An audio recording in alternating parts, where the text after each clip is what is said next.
शुएब शाहीन साहब, आप being a constitutional expert, अगर ये सूरत हाल पैदा हो जाए कि जी पाकिस्तान में मुआशी हालात बड़े ख़राब हो जाएं और कोई अदालत जो है वो कह दे जी कि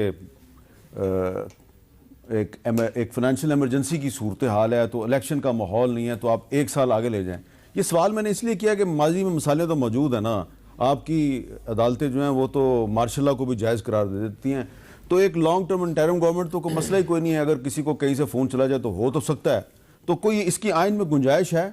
देखिए, माजी की खराबियां अगर हम गिनना शुरू करें तो अभी कल की बात है, बल्दियाती इलेक्शन हो रहे थे ये 31 को, इस्लामाबाद हाई कोर्ट के हमारे चीफ जस्टिस साहब ने उस आर्डर को सेटिसाइड करके वापस भेज दिया इलेक्शन कमीशन ऑफ पाकिस्तान को। ये कहा कि आप खुद दोबारा इनको सुन के गवर्नमेंट को फैसला कर लें। उसका ये मतलब नहीं था कि आप इलेक्शन मुलतवी कर दें, तो इलेक्शन कमीशन ने इलेक्शन ही मुलतवी कर दिए।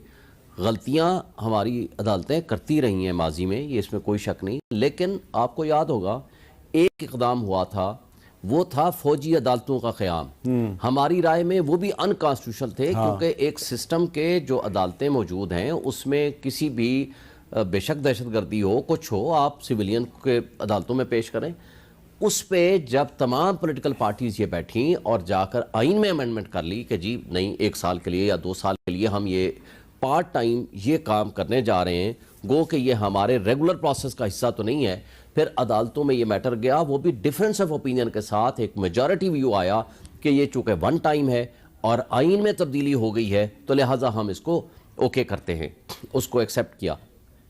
तो मेरा नहीं ख्याल कि इस वक्त कोई अदालत या कोई भी इदारा, कोई इंस्टीट्यूशन सिवाय इस बात के कि इस तरह के कोई सर्कमस्टांसेस खुदा न खास्ता पैदा हो जाएं जो हमारी तमाम पॉलिटिकल पार्टीज बैठें, आइन में तब्दील कर लें और आइन में तब्दीली के बाद ये कहें कि ये जो इंटरम सेटअप है हम इसको 1 साल देते हैं या 2 साल देते हैं टेक्नोक्रेट्स को। लेकिन मैं उससे आगे जाता हूँ, ये बात ही करने की जरूरत नहीं है। टेक्नोक्रेट्स मुशर्रफ साहब की जो हुकूमत में थे वो कौन थे? टेक्नोक्रेट्स से। शौकत अजीज साहब कौन थे? टेक्नोक्रेट्स से। ये जो आए हैं अभी इसहाक डार साहब कौन है? इनसे बड़ा जो कहते हैं कि फाइनेंशियल एक्सपर्ट कौन था? मिफ्ता इस्माइल कौन है? शौकत तरीन कौन थे? हफीज शेख कौन थे? बात यह है कि तो पीटीआई और पीपल्स पार्टी और मुस्लिम लीग नून ने टेक्नोक्रेट्स को आजमा लिया हुआ। एक दफा नहीं, कई दफा आजमा लिया। कितनी दफा आजमाएंगे? असल बात है कि भाई पॉलिटिकल स्टेबिलिटी लाओ, अपनी अना को खत्म करो, आपस में मसाइल हल करो, जमहूरी ताकतें। अच्छा, और मैं आपको याद दिला दूं, सोचें, मैं आपको याद दिला दूं, ये टेक्नोक्रेट्स जो हैं ये अयूब खान साहब ने इनका सिलसिला शुरू किया था। वो एक फाइनेंस मिनिस्टर थे शुएब साहब, मोहम्मद शुएब साहब, उनको वो वर्ल्ड बैंक से लेके आए थे। फिर वर्ल्ड बैंक से मुइन कुरैशी साहब आए 93 में निगरान वजीर आजम बन के, और उनका कार्ड यहाँ आकर बना, और उनका शनाजी कार्ड यहाँ आके बना, और पाकिस्तान में आके लाहौर में कब्रिस्तान में वो अपने वालदैन की कब्रें ढूंढ रहे थे, उनके वालदैन की कब्रें उनको नहीं मिल रही थी। फिर लाहौर पुलिस ने कुछ जाली कब्रों पे कुतबे लगा के कहा जी ये है आपके वालदैन की कब्र, और वहां जाकर को दुआ। तो मेरा ख्याल है कि हाथ जोड़ दिए जाएं, टेक्नोक्रेट से हाथ जोड़ें, अल्लाह का वास्ता है साड़ी जान छाड़ दो, बिल्कुल सही, हमारी तरफ मत आओ। हमें मेरा ख्याल है उस तरफ हाथ जोड़ने की बजाय रिकॉर्ड की दुरुस्ती की हाथ जोड़ने चाहिए जमहूरी सियासी ताकतों के हाथों कि खुदा के लिए आपस में बैठ के लोगों की तरफ मत देखो, इस सियासत को इबादत समझ के मुल्क के लोगों को रियाया मत समझो, गुलाम न समझो, इंसान समझो और इस लोगों के मसाइल हल करो।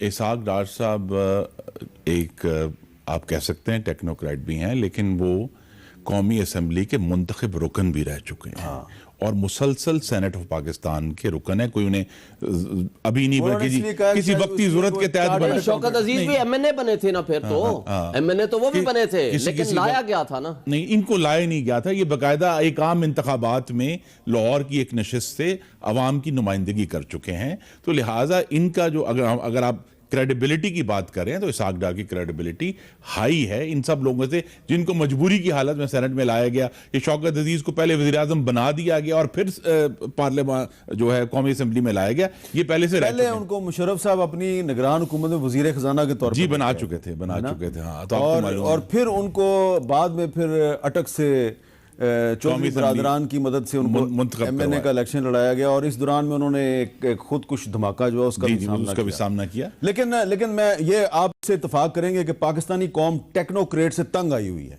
टेक्नोक्रेट्स, शौकत तरीन टेक्नोक्रेट, हफीज शेख टेक्नोक्रेट, शौकत अजीज टेक्नोक्रेट, और कब से टेक्नोक्रेट आ रहे हैं? जनरल अयूब खान के ज़माने से टेक्नो, और गुलाम मोहम्मद साहब क्या थे? वो ब्यूरोक्रेट थे, ठीक है जी।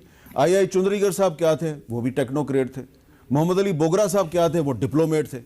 तो ये डिप्लोमेट और ब्यूरोक्रेट और चार्टर्ड अकाउंटेंट, ये मिल मिला के 75 साल में इन्होंने हमारा कोई मसला हल नहीं किया। इसलिए हम तमाम तर जो ये दुरुस्त नहीं, तमाम तर तहफ़्फ़ुज़ात के बावजूद हम समझते हैं कि आप जैसे सियासतदान जो हैं वो बेहतर हैं, आप ही आपस में मिल बैठ के कोई काम कर लें। नहीं, देखिए ये कहना ये भी एक तारीख के साथ ज्यादती है कि कभी कोई मसला हल नहीं हुआ। देखिए 2013 की जो 18 की जो हुकूमत थी मुस्लिम लीग नून की, उसने लोड शेडिंग का मसला नहीं हम उसने गैस का मामला, टेक्नोक्रेट्स की बात उसने इसाक डार की क़यादत में पहली दफा IMF का प्रोग्राम मुकम्मल किया 3 साल का, 2013 से 16। हम दहशतगर्दी से निपटे।